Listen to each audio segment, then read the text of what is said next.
Well, you can't call me a complete anti-CCBS shill, because there is one thing I want to defend about CCBS, and it is the socket. But not this socket, for a couple of reasons. First off, this is not a CCBS socket, this is a modern socket from LEGO, but also because these sockets, even, the most modern that LEGO's designed, are still prone to breaking, which I find surprising. I've also done some more extensive testing on them, future video coming for that, where I actually talk about how these don't really have a whole lot more friction than previous designs, even though that side hole is closed up, because sockets don't really work in the way that is as intuitive as it seems. In order for a socket to work, essentially it needs to have contact with a ball that it is trying to entrap in 4 positions. Ideally more than that, 6 would be preferable to 4, but 4 is like the bare minimum that you need in order to entrap a ball and get it rotating. Does that make sense? Here's the thing though. The socket that is in question for today's video, the one that I just want to gush over for the extent of this, is this socket right here. The shell socket, for lack of a better term. And the reason I'm calling it that is because it is most prolifically found on CCBS shells, specifically armor pieces, shells for limbs, torsos, other places as well. But it is also found on other pieces like this head right here, like the XT4 head as well. So a few heads get them. But here's the thing. Why is this piece so good? Why is it a piece that I sing high praises for? Here's the thing. This socket has to be one of the most intuitive to use in all of LEGO's design. Here's the thing. As somebody who has been building with LEGO for over 20 years, which I hate saying, but I have had experience with every socket that LEGO has produced, at least until the 90s.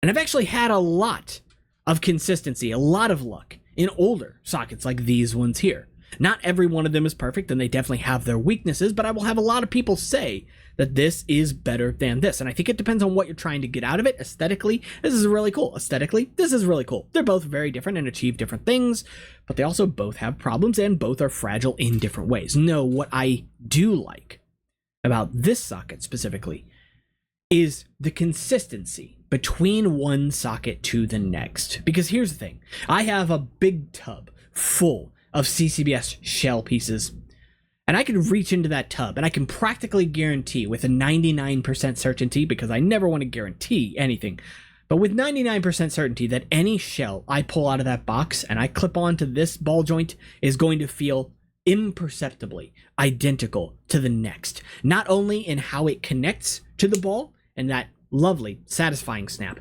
how easily it disconnects and how quickly it disconnects, more so than I think any other socket does, but also the consistency in friction too. And what is baffling about this socket is it actually has less contact than most. Not all, but most.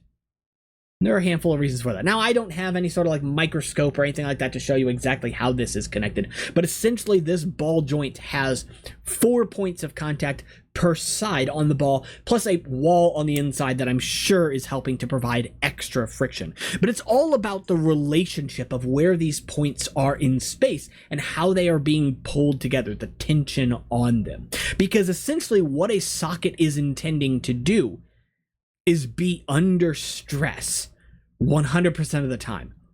And that's a tall order, especially out of something like plastic, something that is known to warp with time, with sunlight, with warmth, with different conditions in general. And not all of it is something that we can even be responsible for. Sometimes it's just a factory issue that causes the problem.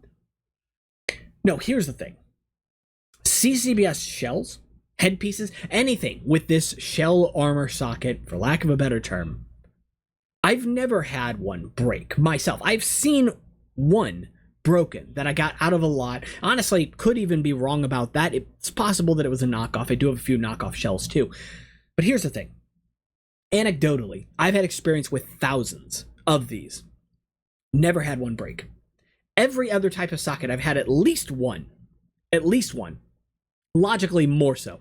Typically, if something breaks one time, I'm going to chalk it up to just being happenstance. It happens. Things break. It's just a reality we live in. Things breaking more than once, consistently, and with predictable factors like lime green sockets, that's a fundamental problem. But here's the thing. These pieces are exceptional. I just wish we had seen them on more pieces. They're also kind of unique in a few other ways, notably that they're not quite as wide as a full 2 modules like this socket here, so they don't fall exactly within LEGO's measuring units, for lack of a better term. And that's fine. That can provide some interesting chances for you to kind of use it in specific ways. But still, it's baffling to me that a piece with thinner plastic like this breaks less often than a piece like this with thicker plastic walls that are fully enclosed in much the same way as the previous. I don't understand it.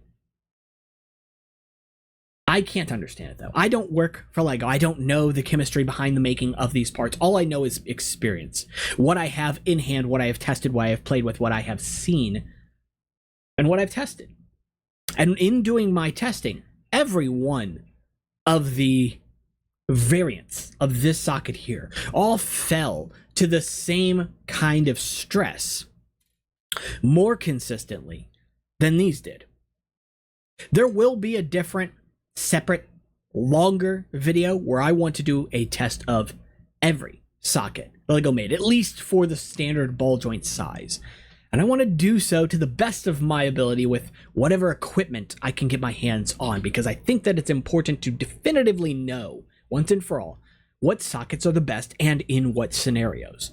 Because there are sockets that have strengths and weaknesses. For one thing, I wish that the CCBS socket, for its smooth texture, came in way more colors than it does. It comes in reddish brown, which is interesting, and I would love that to be in more sets. It doesn't come in like green or anything like that, though. So like, yeah, because the original Bionicle sockets are a rainbow. They're a treasure trove of color support. And there's something I think we should have seen more of. Anyway, that's going to be it for this video. If you enjoyed the video, be sure to subscribe. Helps the channel out more than you know. And of course, as always, you can check out the links for Discord, Instagram, and Patreon down in the description below. And let me know your thoughts on sockets specifically. Which ones are your favorite to use? Which ones are your favorite to play with? And which ones are your favorite aesthetically? And then you can talk about why down in the comments below, or again, take the conversation over to Discord, where you'll find, I believe, 700 members. So take care.